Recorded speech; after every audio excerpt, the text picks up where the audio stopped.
And away we go. It is the nightcap right here on BearcatJournal.com, brought to you as always by Galactic Fried Chicken, www.galacticfriedchicken.com. Download the app for Android, iPhone, everything Galactic. Get the Galactic delivered to your house. Go pick up the Galactic. Go dine in at Galactic Fried Chicken. If you go, tell them pump it up.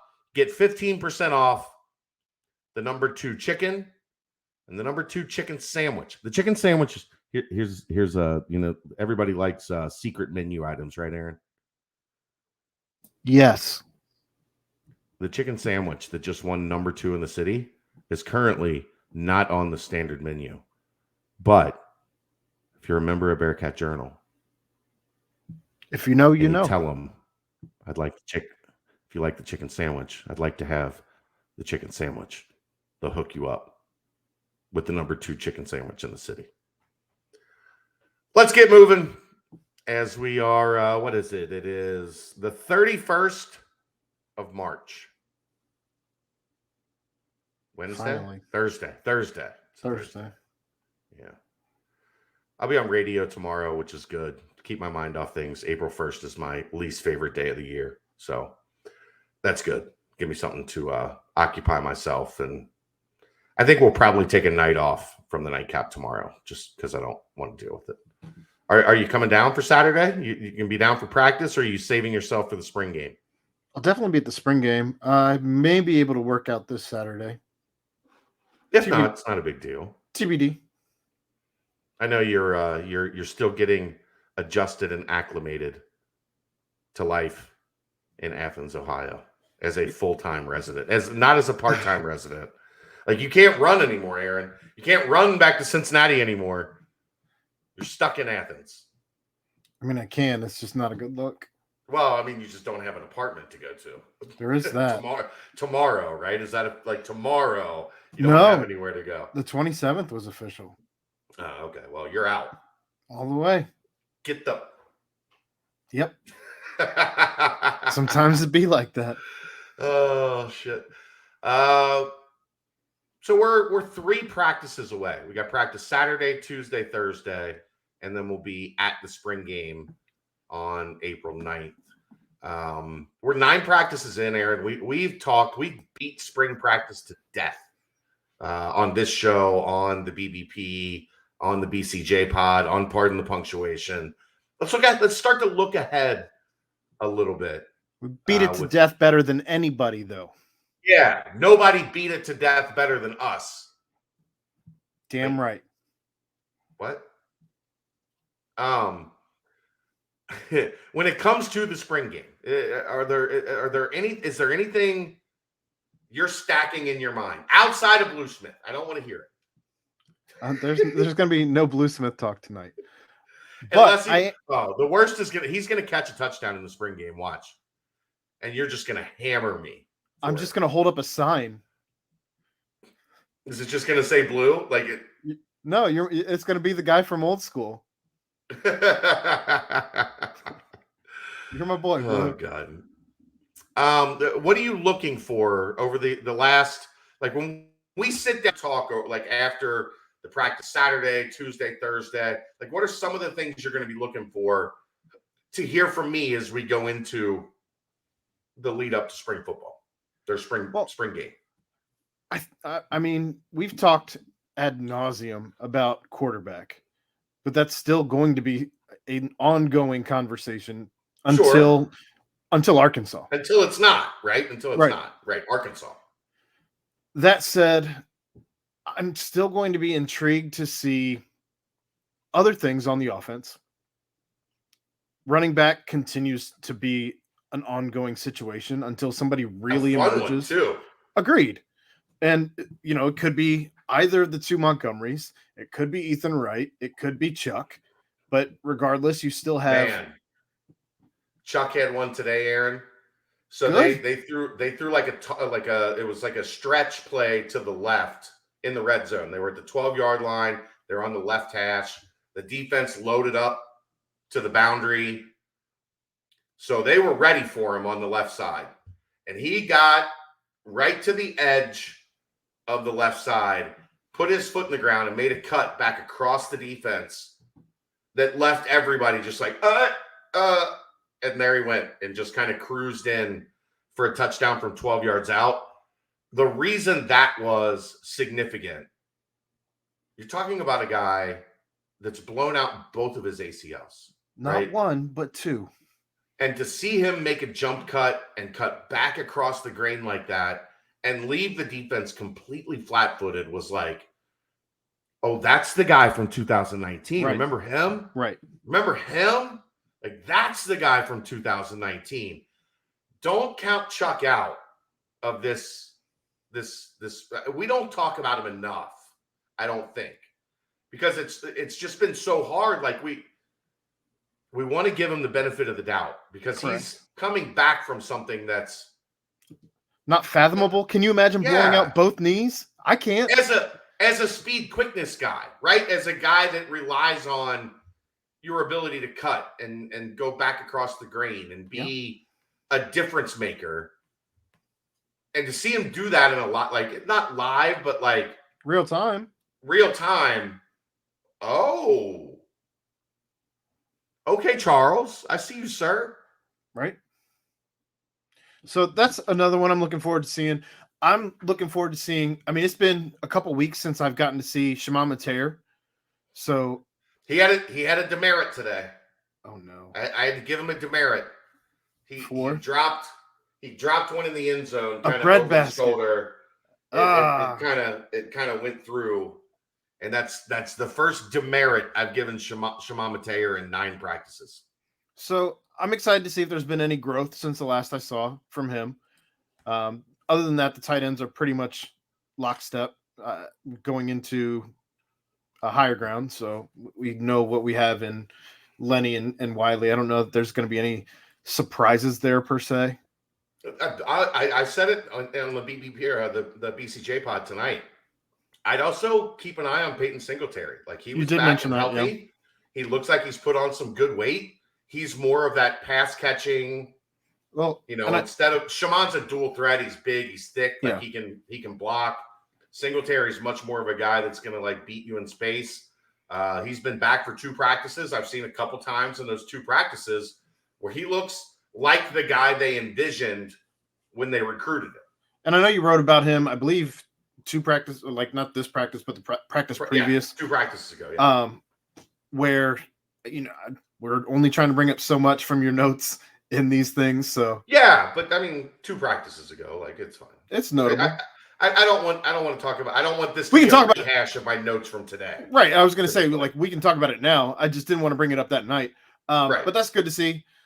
Outside of that, even wide receiver. Like I know you said no blue talk, so I didn't even necessarily mean to go there. Just the depth at wide receiver. I'm curious to see Drew Donnelly, what he's looking like at this point. Both the Scotts. Tucker, we have a pretty good idea of what there is with Tucker. I'm not sure how much we're going to see of Tucker in the spring game, if I'm being honest. But maybe seeing he'll be out there plenty. I just don't know how much you're going to try and wear out one of your starters when you want to see you have a good idea of what you have in Trey Tucker. Yeah, that's fair. I know it's going to be hard to keep him off the field knowing who he is, but I get it. But Mardner, curious to see what he looks like now that he's got multiple practices under his belt, as opposed to the first practice. Yeah. There's just a lot of, like I said, just wanting to see some of the depth at wide receiver.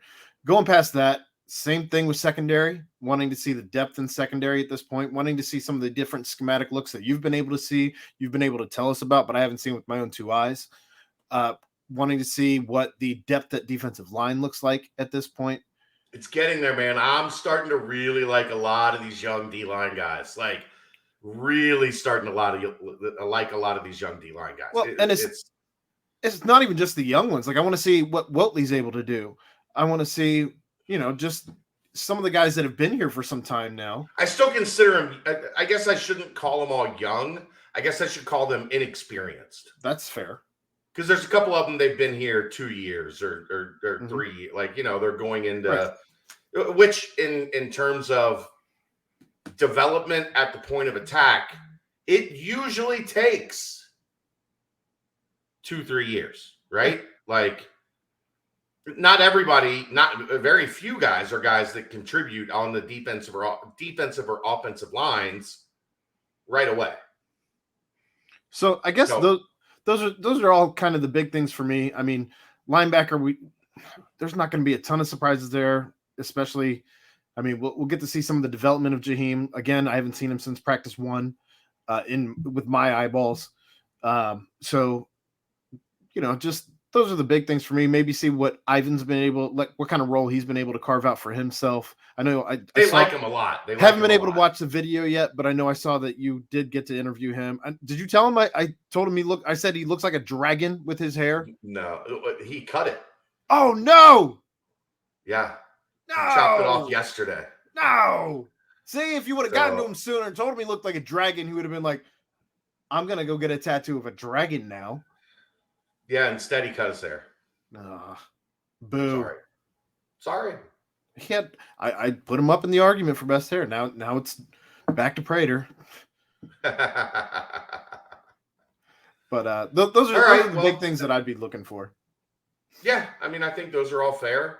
I definitely I've become fascinated with this group of defensive linemen behind Jabari Taylor, Malik Van, Jawan Briggs, Eric Phillips, Dominique Perry. Like I told Dominique the other day, I'm like, look, bro, I've been hyping you up. Like, you're gonna have to make me look good.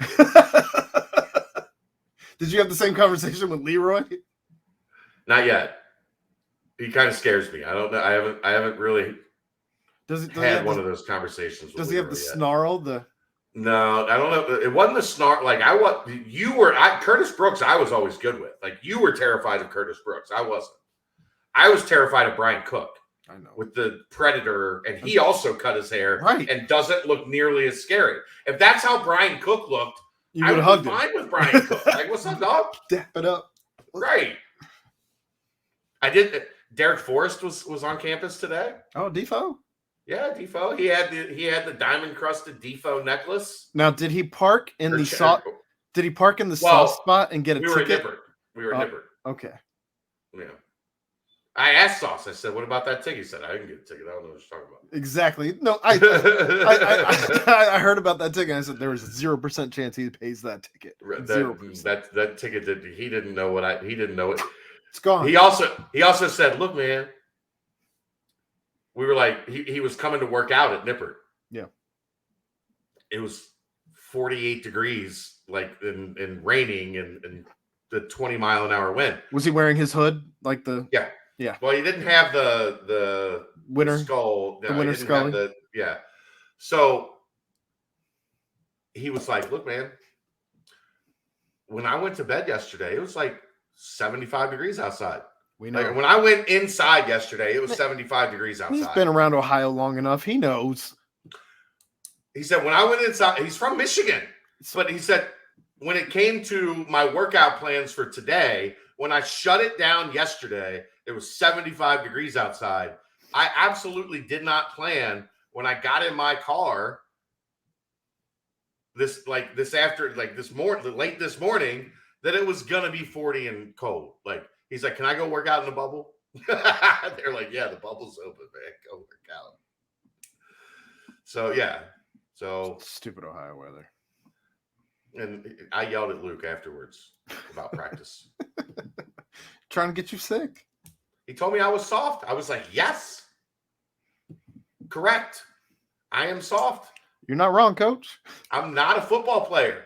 I am not out here practicing football. Like, they don't, like, yeah, I'm sure they thought it was a little chilly, but, like, they're running and hitting and doing football things. I'm standing there with a notebook, freezing my ass off. Them's the ropes. He wants to chastise me. Dan Horde knows what he's doing. He's got a skull cap on. He was prepared. I don't care how prepared you were. Dan Horde was cold today too. I guarantee you he always has a winter hat at the ready. No, he like Saturday was the funny thing about Saturday. The last time we were at Nippert, I think not this Saturday, but the Saturday prior, whenever it was, and it was a little chilly. And Dan Horde he forgot his skull cap. He's like, last time you were at Nippert would have been for Pro Day. Yeah, Pro Day, the Thursday of Pro Day. Good call. He was out there at the beginning, and he was like, can't do cold ears. So he left practice, walked all the way back to his car, got his hat out of his car, came all the way back to practice. I had my hood on. I had a coat with a hood. I was chastised for the hood while Dan was lauded for the skull cap. Be better, Chad. That's the funny part. As I was joking, I'm like, I'm gonna cuss him out after practice. Everybody's like, no, you're not. I'm like, yes, I am. Like, he gets the joke. He's in on it. Like, we joke around and have fun. And he knows if I complain about practice being too cold and he's in shorts and like a quarter zip, he's gonna call me soft. Like he thrives on that. He loves that I open myself up for his retort. So what you're saying is you have accepted the whipping boy role. I'm fine with it. It's really weird, huh? As long as as long as I get to get my shots in, I'm good. I'm well aware of what that role feels like. Love it. All right, that's going to wrap it up. We'll see you tomorrow night. No, we won't. We probably won't see you tomorrow night. It's Friday. I got not an April Fool's joke. Not an April. I don't do April Fool's jokes. I won't get into it, but if you know my history, you know why I don't do April. Like, April Fool's is the worst day of the year. We'll see you back on probably Saturday. It's the Nightcap, brought to you by Galactic Fried Chicken, right here on BearcatJournal.com. See ya!